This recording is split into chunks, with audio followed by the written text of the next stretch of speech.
they are capable of winning maybe the Drivers', maybe even the Constructors' Championships in 2013? Well, let's find out, because we have Eric Boulier, the team principal, and Gerard Lopez, the chairman of Lotus F1. Very good to see you, and a happy new year to you both. Maybe I'll throw that to you, Gerard, first of all. 2014 we know all about, new engines, big expense, but 2013, is this a year of compromise, or a year when you can really go for it? I think there's never a compromise in Formula 1, because I think it's a year where everybody wants to be shooting for getting the maximum out of the team. Same thing in our case. Our expectations to do hopefully better than the last year, which is quite above the expectation. But it's what we're shooting for. You, Eric, based on what you achieved last year, how well placed are you for the challenge? Beginning with the Drivers, or maybe the Constructors' Championship. What are the targets? Third place, I think you said. Could you do better? Try. This is at least the achievement we would like to have next year. We obviously expect to build on the momentum from 2012. Some stability in the regulations. Most drivers, I think, more eager than ever. And obviously, 500 people here at Enstone who delivered, I think, quite a nice car, and are really keen to do better than 2012. So obviously, we will fight everything we can to beat the team. The question last year was how competitive, how up for it would Kimi be? And I think he answered those questions quite emphatically. What does it say about the team's ambition that you got him here, you've kept him here as well? I mean, there was one or two other teams sniffing around him at the end of last season. Well, Kimi's back there, so I Zero, right? This year? No, I think he's like everybody else here. People are here for good about the team. There's a special Enstone culture, for sure. And I'm not saying it's laid back is a wrong term, but for sure it's a very accepting culture of people with differences and people that handle certain things in a different way. But there's a common denominator to everybody that's racing, whether it's Kimi, whether it's Roman, whether it's anybody else here. As long as that common denominator is respected, the rest is sort of, that's what we care about. Word about Roman, because you kept faith in him when he had some tough times last season. What are your expectations for him in 2013? Obviously, to not run like 2012, and no, seriously, we keep facing him. We believe he has the potential to deliver. He can qualify well, he can race well, he did it last year when the championship entered, so there's no reason why he should not deliver as well in Formula 1. And obviously, as a team partner, we have to race for a team. We want to deliver this year a top 3 position, so we need those drivers and obviously Roman to bring as much as possible some big points.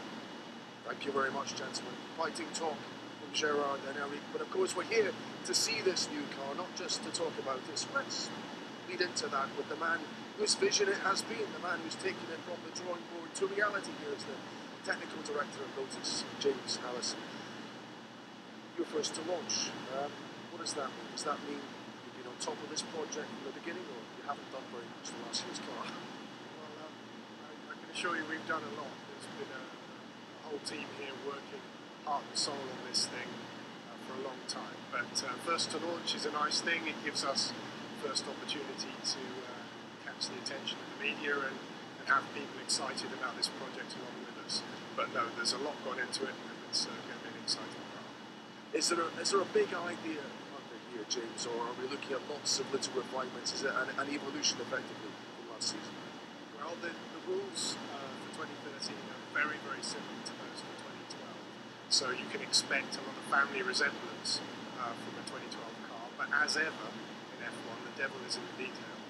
And the detail of this car adds up to a significant amount of performance. So it's a mixture. There's some neat new ideas in there, and a lot of pushing of the same sort of concepts as we've been working on for a few years. If you wait here for a moment, James, we can recreate the lovely scene from the Bond films where Q. But here at Enstone, of course, we have 2 men licensed to thrill in the new Lotus. A flying Frenchman who in his first full season in Formula 1 achieved a hat-trick of podiums. And a famous Finn, who in his comeback here was 7 times on the podium, and of course won the Abu Dhabi Grand Prix. Ladies and gentlemen, put your hands together for for Roman Grosjean and the 2007 Formula One World Drivers' Champion, Kimi Räikkönen.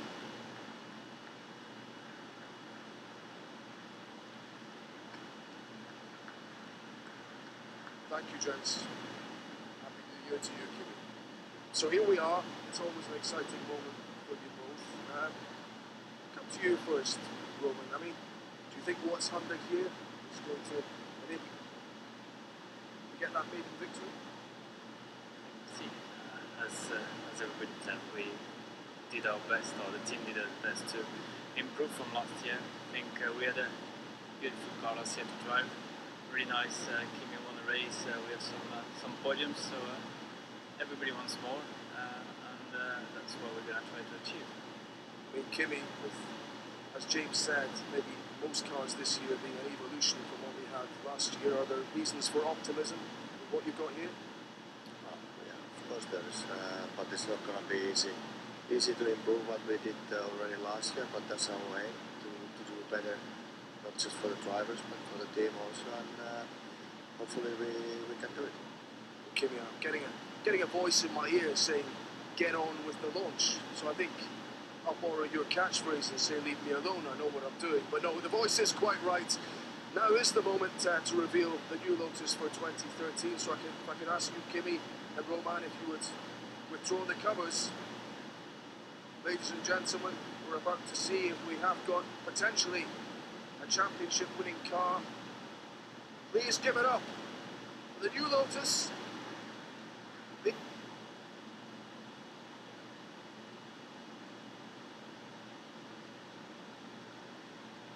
E21.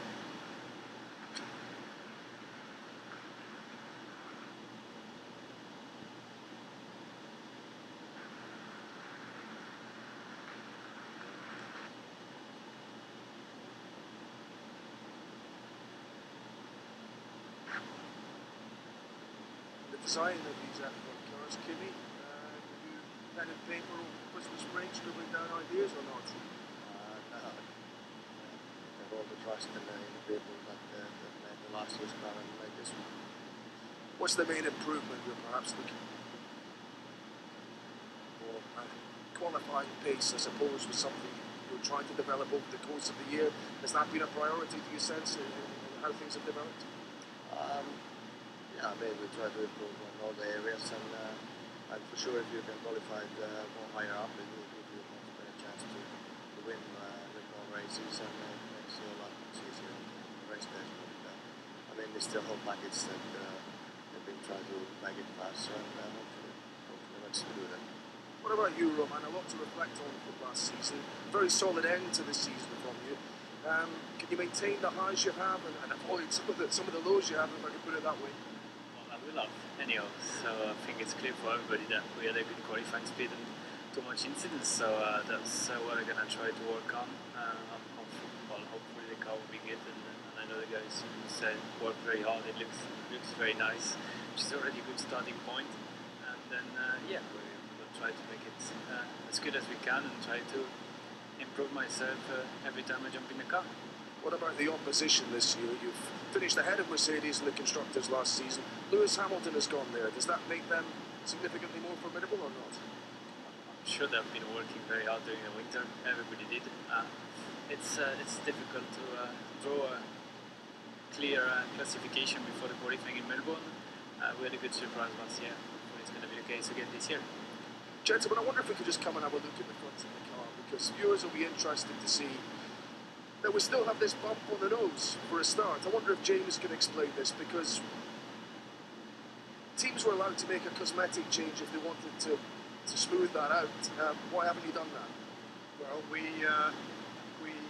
have not done it yet because the cosmetic panel would weigh a few grams, and with a Formula One car, putting a few grams on that you don't need to is really anathema to us. However, if we find a cosmetic panel that looks nice, but much more importantly and crucially develops us a bit of downforce, then we'll pop it on quick as you like. Fair enough. Kimi, what about the DRS? There's some comments from you about how those rules changed this season, and you can only use it in the DRS zone in qualifying. Does that bring potentially the Red Bulls a little bit closer to you? What kind of difference might that make? It's the same for everybody, so I don't really think it's going to change a lot, the running order.